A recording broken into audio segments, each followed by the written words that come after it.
Трима от най-богатите хора в света и техните домове. Илон Мъск, най-богатият човек в света с богатство надвижаващо 323 милиарда долара, притежава множество домове, но той се гордее с една модулна конструкция, която е само на стойност от 50 000 долара, къща, която се намира до станциите на SpaceX. Той има вярването и усещането, че това е ключът към неговото разбиране за иновациите и увереността му.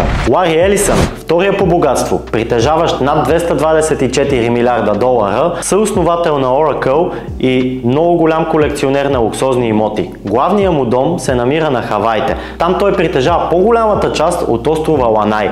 Инвестирал е много в високотехнологични екологични проекти, за да може да преобрази този остров в едно зелено райско кътче. Джеф Безос, основателят на Амазон, притежаващ 221 милиона долара, има множество имоти по целия свят, като от тях пристанище, имоти с високотехнологична сигурност, модерна архитектура, но един от тях се откроява. Това е къщата му в Медина, Вашингтон, близо до езерото Вашингтон. Тя струва над 70 милиона долара. Тези лидери не само променят света с идеите си, но и живеят в домове, които отразяват техните ценности и визия за света.